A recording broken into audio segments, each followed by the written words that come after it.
अगर परमेश्वर सच में एक ही है तो फिर दुनिया में इतने देवता क्यों हैं? अगर वही सर्वशक्तिमान है तो उसने दूसरे देवताओं को उसी पल नष्ट क्यों नहीं किया? क्या परमेश्वर कमजोर था या फिर क्या यह सब उसकी योजना का हिस्सा है? सोचिए, अगर आज सारे झूठे देवता मिट जाएं, सारी मूर्तियां टूट जाएं, हर धर्म खत्म हो जाए, तो क्या इंसान सच में परमेश्वर को चुनेगा या सिर्फ डर से झुकेगा? आज के इस वीडियो में हम वह सच खोलेंगे जो ज्यादातर लोग सुनना नहीं चाहते। परमेश्वर ने दूसरे देवताओं को अनुमति क्यों दी? अंत तक बने रहिए, क्योंकि आखिर में जो जवाब मिलेगा वह आपकी सोच बदल देगा। अगर बाइबल कहती है कि सिर्फ एक ही परमेश्वर है, फिर भजन संहिता 82 में देवताओं के बीच न्याय क्यों कर रहा है?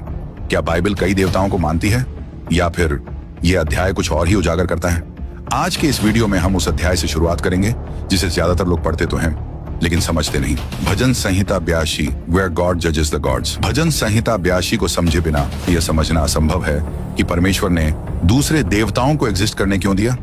यह अध्याय हमें साफ बताता है कि परमेश्वर ने कभी भी दूसरे देवताओं को अपने बराबर नहीं माना, लेकिन जवाबदेह जरूर ठहराया। पद 1 में लिखा है, परमेश्वर अपनी सभा में खड़ा है, वह देवताओं के बीच न्याय करता है। यह कोई मंदिर का दृश्य नहीं है, यह न्याय का सिंहासन है। एक परमेश्वर खड़ा है और उसके सामने वे हैं जिन्हें लोग देवता मान बैठे थे। ये अधीनस्थ आत्मिक शक्तियां हैं जिन्हें कुछ अधिकार सौंपे गए थे। ये न तो सृष्टिकर्ता थे, न अनंत और न ही परमेश्वर के बराबर। तो सवाल उठता है, इन देवताओं को अधिकार क्यों दिया गया? क्योंकि परमेश्वर शासन साझा करता है लेकिन प्रभुता नहीं। ये वही सिद्धांत है, एक राजा राज्य बांट सकता है लेकिन सिंहासन नहीं। अब परमेश्वर इन देवताओं से सवाल करता है, तुम कब तक अन्याय करते रहोगे? दुष्टों का पक्ष लेते रहोगे? मतलब इन्हें न्याय करना था, कमजोरों की रक्षा करनी थी, लेकिन इन्होंने शक्ति को पूजा में बदल दिया और धीरे धीरे अपने आप को ईश्वर जैसा बताने लगे, यहां तक कि खुद को सृष्टिकर्ता कहने लगे। पद 5 में परिणाम लिखा है, वे न जानते हैं न समझते हैं, वे अंधकार में चलते फिरते हैं, पृथ्वी की नींव हिल गई है। यही कारण है कि आज दुनिया अन्याय से भरी है, भ्रम में है और डगमगा रही है। अब आता है सबसे खतरनाक पद 6। परमेश्वर कहता है, मैंने कहा था तुम देवता हो और तुम सब परम प्रधान के पुत्र हो। लेकिन असली झटका पद 7 में है, फिर भी तुम मनुष्यों के समान मरोगे।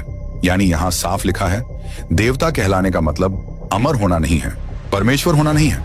भजन संहिता 82 ये साबित नहीं करती कि कई परमेश्वर हैं, ये साबित करती है कि कई शक्तियां परमेश्वर बनने की कोशिश कर रही थीं। अब आखिरी सवाल, फिर परमेश्वर ने इन दूसरे देवताओं को रहने क्यों दिया? क्या इसलिए कि वह कमजोर था या इसके पीछे कोई और भी गहरी योजना थी? अगर भजन संहिता 82 यह दिखाती है कि परमेश्वर ने देवताओं को न्याय के लिए खड़ा किया, तो अब सबसे बड़ा सवाल उठता है, इन सब की शुरुआत कहां से हुई?